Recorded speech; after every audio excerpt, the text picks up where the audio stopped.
I got a call from a dear friend of mine. He said, KentG, I don't know how to tell this, but for weeks I wanted to end my life. I got dead to the ground. This dear friend of mine that I thought to be the brightest, happiest, just told me he wanted to end his life. He said, I'm tired, man. Nothing excites me anymore. All the dreams that I used to have are gone. For weeks, I faced major setbacks, one after another, and just about the moment that I thought I was going to get back up, I fell down again.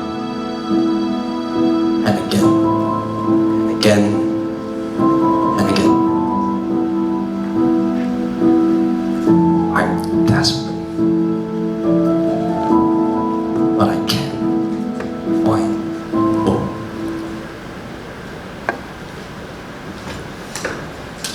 Before I tell you what happens next in this story, let me ask you this question. Why do we always have to think about the worst possible scenario? To make sure that we are prepared for the worst, to improve, to amend, to solve problems. But is that really true? Let me share you a story. There was once a man, happily married. He had a philosophy. Always think the worst case scenario so that he can be prepared for the worst. 2 years later, his wife died.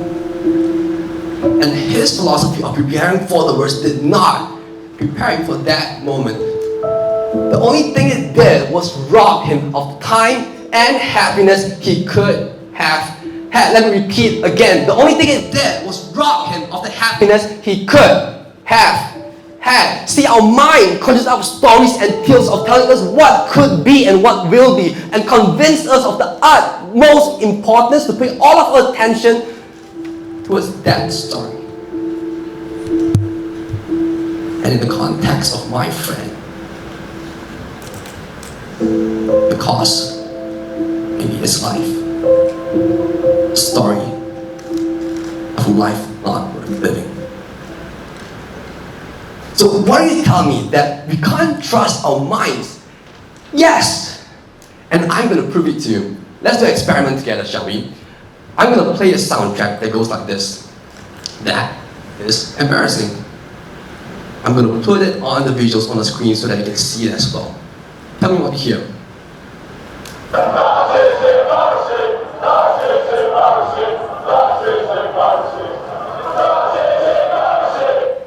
Right, straightforward. But this time, I'm still going to play the same soundtrack, but I'm going to change the visuals on the screen. Tell me what you hear this time.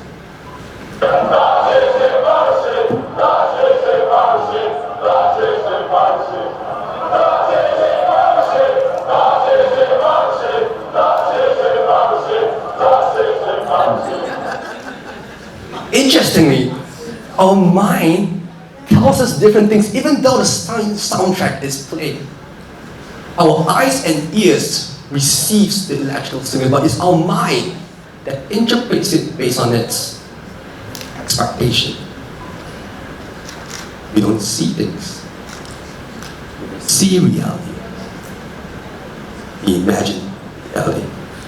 And our reality is that we don't see things, we find things. And if we choose to find a life of negativity, that will be all you see. A life not worth living. But if you choose to find a life of positivity, you find life to be possibilities, opportunities, and hope.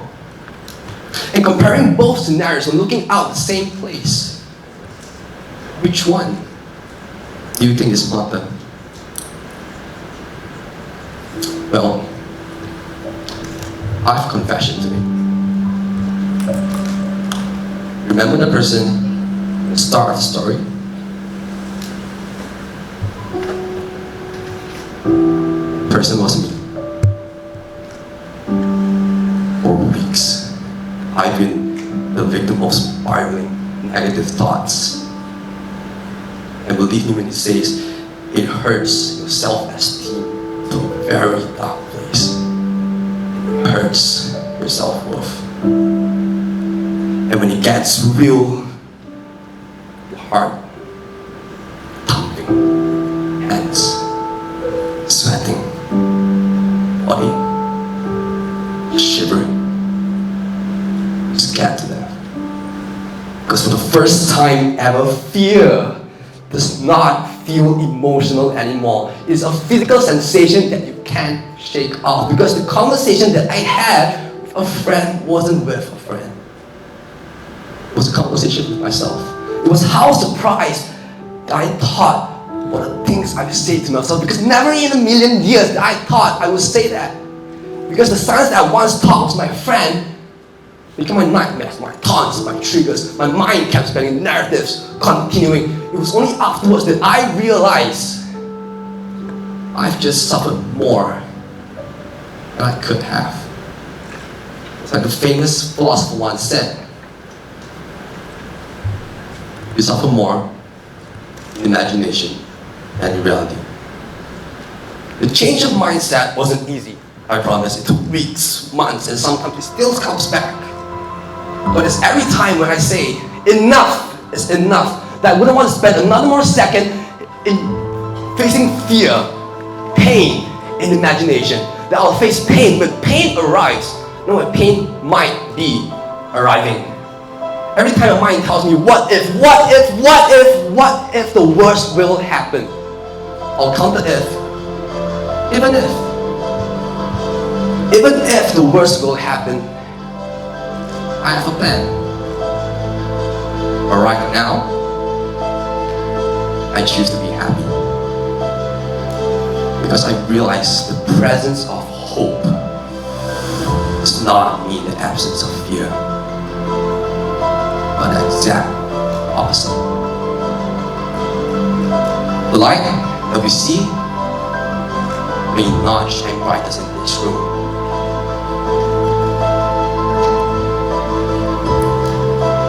but in the dark, we see it clearly. Because hope shines brightest in the darkest place. And only in the darkest place, you'll find how important it is to have hope.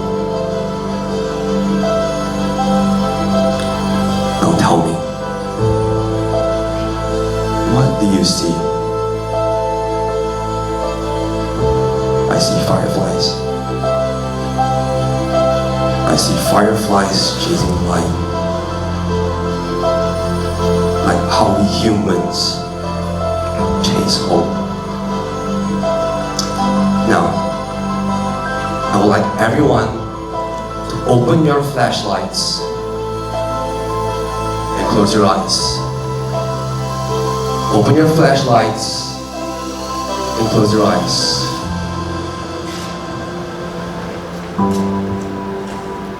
How often do we think that sad, scared, depressed, anxious, we want to reach out, don't want to reach out, or we feel alone? Are we? Open your eyes and look around you. And know that you're not the only one searching for hope. That each life, each individual life represents a hope we're searching for. And from my view, it looks beautiful. Thank you. Bring off your lights.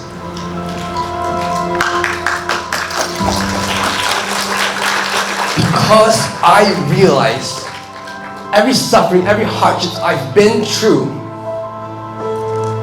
was a lesson for myself. that it reaffirmed how important it is to have hope during those tough times. That every suffering that I had a meaning.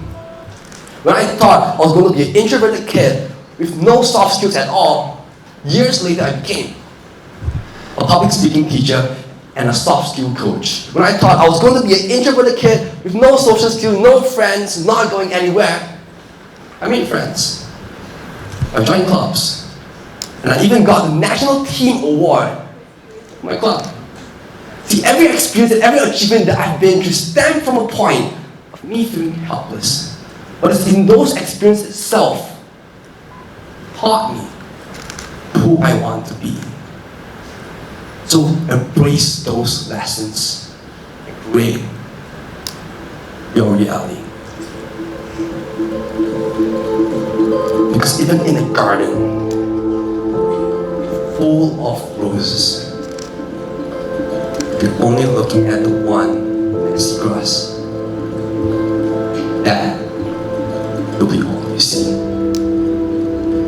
Hope is not a place. Hope is not a destination, not a goal, not a wish. Hope is perspective. And there's one thing I would like you to bring back home today about hope is this. H-O-P-E. Hope is the happiness of positive expectations. Before I end my speech, a word to everyone who is searching for hope, struggling for hope, going through. And most importantly, a word to myself. KentG, I'm proud of you. Thank you for all the hardships you've gone through and still deciding, spreading warmth to people around you. Thank you for choosing a life of hope instead of darkness. But what's